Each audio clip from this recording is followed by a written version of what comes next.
오늘도 동그리가 보는 기막힌 세상에서 이상덕 목사가 문안 인사드리며 새 영상 올립니다.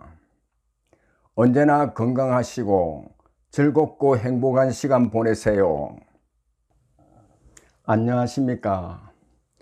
오늘은 익숙한 것으로 본질을 놓쳐서야라는 제목으로 함께 생각해 보겠습니다.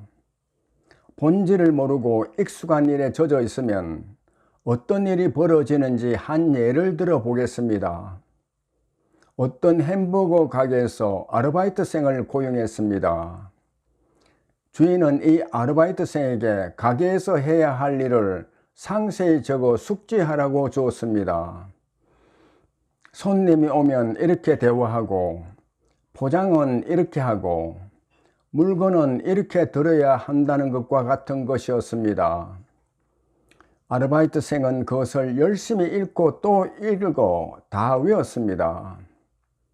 그리고 가게 주인에게 다 외웠다고 말씀드리고 손님이 오면 외운 대로 그대로 했습니다. 주인이 보고 그 아르바이트생의 어깨를 두드리며 칭찬을 해 주었습니다. 며칠이 지나 몸집이 엄청 뚱뚱한 젊은 여성 한 분이 가게에 들어왔습니다. 이 아르바이트생은 외운 것을 기억하며 반갑게 손님을 맞이했습니다. 어서 오세요. 무엇을 도와드릴까요? 그러자 그 여성은 햄버거를 주문했습니다. 햄버거 100개만 주세요.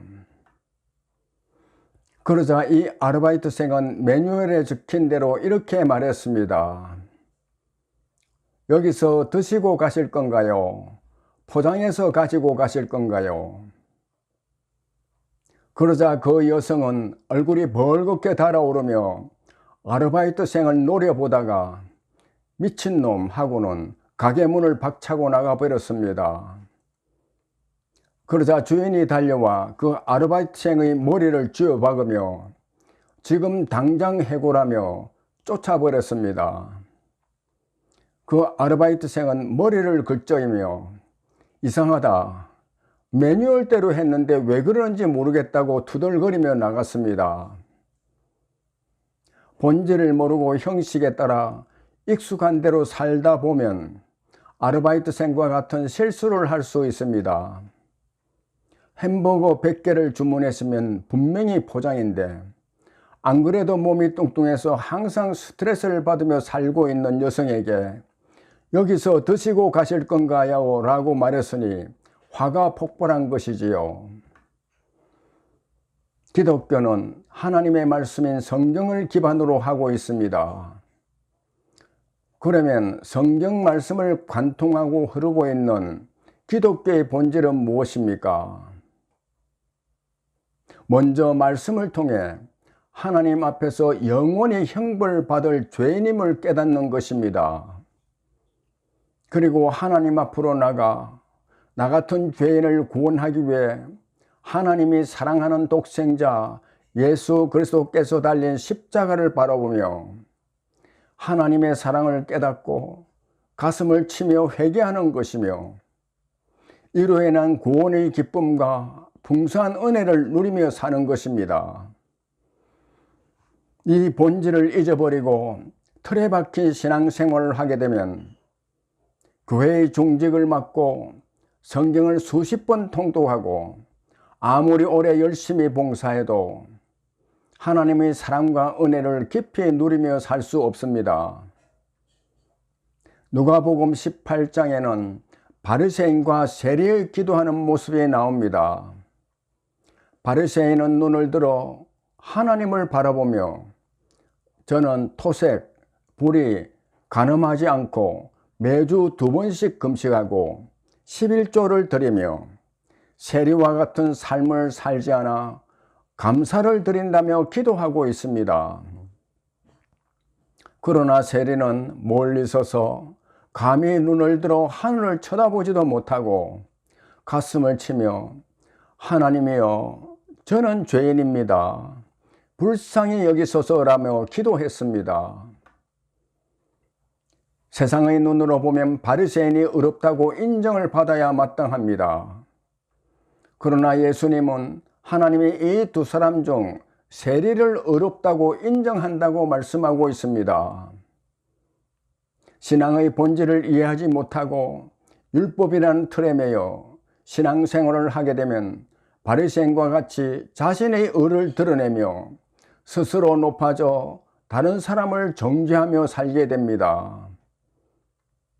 마태복음 23장 25절에서 예수님은 이와 같은 바리새인에게 이렇게 정죄하고 있습니다.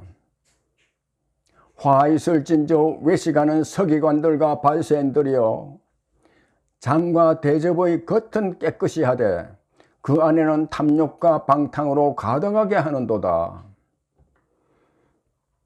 교인들이 부지런히 모여 예배드리고 교회 일과 행사를 열심히 하고 약한 자를 용납하고 악한 자를 멀리하며 이단이 거짓이라는 것을 밝혀내 교회에 발을 못 붙이도록 하고 주님을 위한 일이라면 힘든 것도 견디며 부지런히 행하는 교회가 있다면 이런 교회는 참 좋은 교회라고 할 수 있지 않습니까?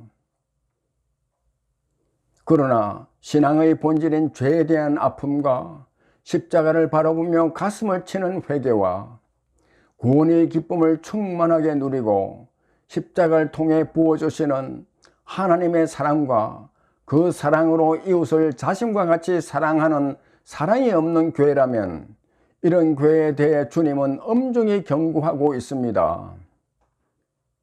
이런 교회 중 하나가 요한계시록에 나오는 에베소 교회입니다. 요한계시록 2장에는 부활하신 예수님이 7 교회에 보내는 편지가 나옵니다. 7 교회 중에 제일 먼저 나오는 교회가 에베소 교회입니다. 에베소 교회는 행한 것이 많고 인내하며 악한 자들과 거짓된 사도를 용납하지 않았으며 주님을 위해 견디고 부지런한 교회였습니다. 그러나 주님은 이 모든 것에도 불구하고 에베소 교회에 대해 첫사랑을 버렸다고 책망하시며 그 사랑을 회복하지 않으면 촛대를 옮기겠다고 말씀하십니다. 여기서 촛대를 옮기겠다고 말씀하신 것은 주님의 몸된 교회로 인정하지 않겠다는 말씀입니다. 믿음의 본질에서 벗어나면 바리새인과 에베소 교회와 같이 아무리 열심히 신앙생활을 해도 주님은 나와는 상관없다고 말씀하십니다. 무언가를 안다는 것은 형식을 쫓아가는 것이 아니라 이해하는 것입니다. 기독교의 본질을 알고 이해하고 그 속에서 신앙생활을 하게 되면 신앙생활이 억지로 몸에 씌우는 형틀이 되어 마지못해 끌려가는 고통스러운 것이 아니라 주체할 수 없는 기쁨과 즐거움으로 스스로 사랑하고 용서하고 헌신하고 봉사하는 삶이 되는 것입니다. 꽃이 씨가 되고 씨가 꽃이 되는 삶을 사는 시인 이혜인 수녀는 초롱꽃이라는 시에서 신앙의 본질을 추구하는 신앙생활을 이렇게 나타내고 있습니다.